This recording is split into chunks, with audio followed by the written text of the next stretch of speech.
All right, welcome to this explainer breaking down the US-Iran tensions peak and the July 2026 escalation. Today, we're unpacking a massive, rapidly developing geopolitical flashpoint that has absolutely captured the world's attention. We're looking at the severe escalation in rhetoric and military posturing between the United States and the Islamic Republic of Iran, specifically focusing on the events and statements from July 2026. We are going to look strictly at the facts, the statements, and the diplomatic realities on the ground, breaking down exactly what has been said and what it actually means, using the data and reports directly from our sources. To really understand the sheer gravity of this moment, we have to start right here. Quote, 1,000 missiles are locked and loaded and aimed at the Islamic Republic of Iran, with thousands more to immediately follow. End quote. This was posted on Truth Social by the sitting U.S. President, Donald Trump, in response to what he described as threats from the Iranian government to assassinate him. The scale of this statement is just immense. We aren't just talking about isolated skirmishes here. We're looking at a public declaration of a massive, pre-positioned military capability ready to be unleashed. Section 1. The Locked and Loaded Warning.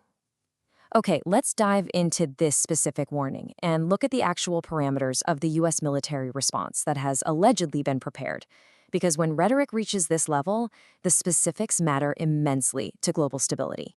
According to the president's statements, this isn't just some conceptual plan sitting on a desk. He stated that orders have already been issued.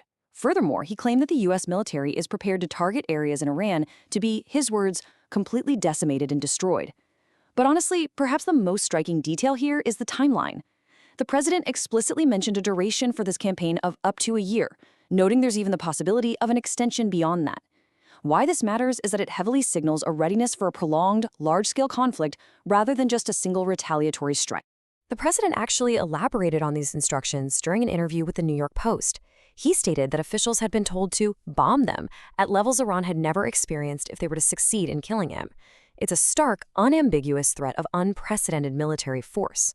Now, it's really important to note, he also stated to the publication that he hoped such a situation wouldn't actually occur, but the overarching message? It was crystal clear. The retaliatory framework is vast, and the threshold for its activation is tied directly to these alleged assassination plots. Section 2. Years as a target. To truly grasp this moment, we have to zoom out. This boiling point didn't just manifest overnight in July 2026. Let's look at the broader historical context to see exactly how we arrived at this highly volatile standoff. Now, what's really interesting about this is the direct line we can draw from past actions to current threats. The president claims that Iran has considered targeting him for years, and he specifically cites the intensification of these tensions tracing all the way back to the year 2020. You might remember that was when a U.S. operation killed the prominent Iranian military commander Qasem Soleimani. Through the intervening years, Trump claims he has remained a target on their list. And that historical grievance brings us directly to point 3, the July 2026 locked and loaded military warning we are seeing right now. So the events of 2020 heavily contextualize the extreme nature of the threats in 2026. Section 3. The ceasefire fades. Let's lower the temperature for just a moment and transition away from the military rhetoric to examine the diplomatic fallout.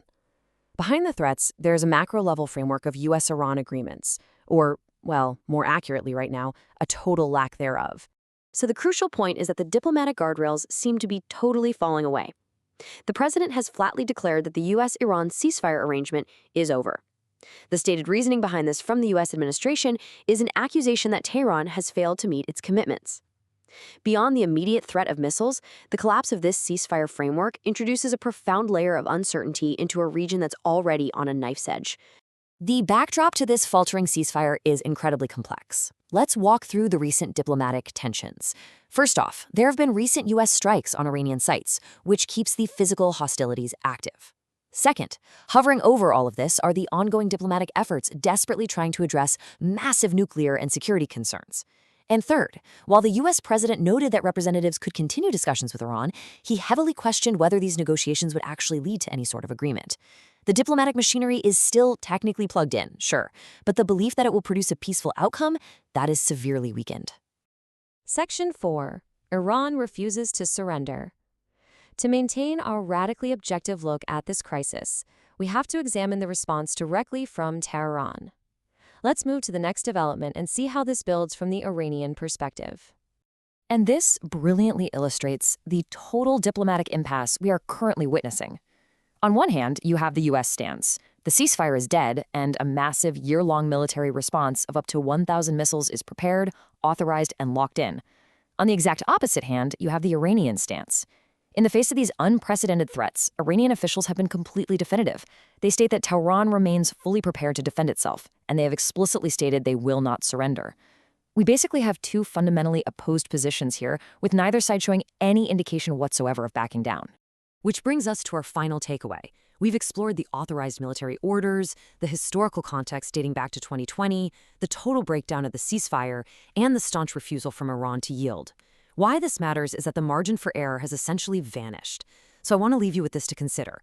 With the diplomatic guardrails collapsing and military rhetoric peaking at levels never before seen, what does this massive escalation mean for the future stability of the Middle East? Thank you for joining me for this explainer. Keep asking questions, and as always, keep seeking the facts.